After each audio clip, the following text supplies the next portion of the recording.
馬の滝は、富士宮市の井の頭に位置し、国道富士宮バイパス上出出口から約15キロ、15分ほどで到着いたします。五と目木川に架かる滝で、上流からの水の流れと、溶岩層の隙間から湧き出す水が滝をなしている。陣馬の滝という名は、源頼朝が行った富士の巻狩りの際、滝の近くに一夜の陣を敷いたことから名付けられた。頼朝一行が滝の金国陣を敷いた夜、滝壺からどんどんと太鼓を打つような音がした。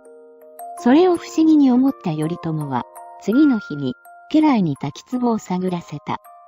すると、滝壺から中が空洞になった太鼓の銅のような石が出てきた。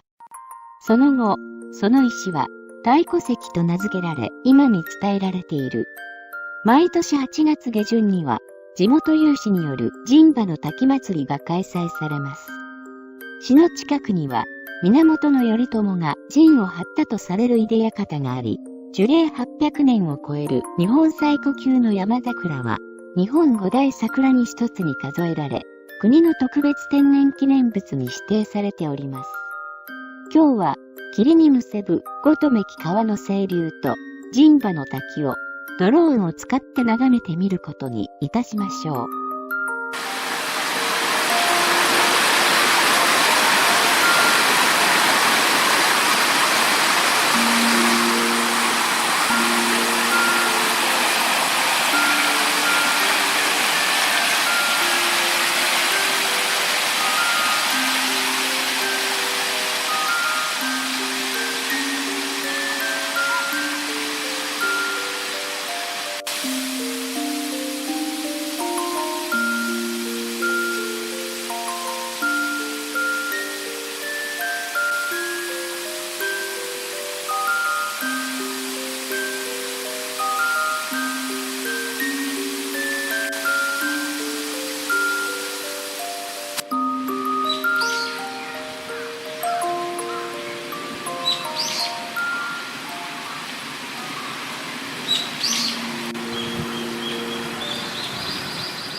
I have a picture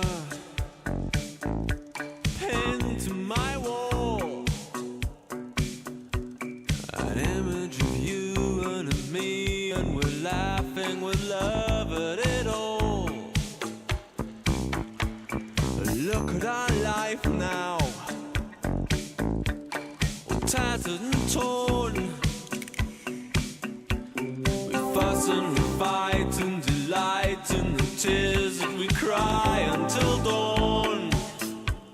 Oh, hold me now. Oh, warm my heart. Stay with me. Let loving start. Let loving start. You say I'm a dreamer. We're two of a kind. Both of us searching for some perfect world we know we'll never find. So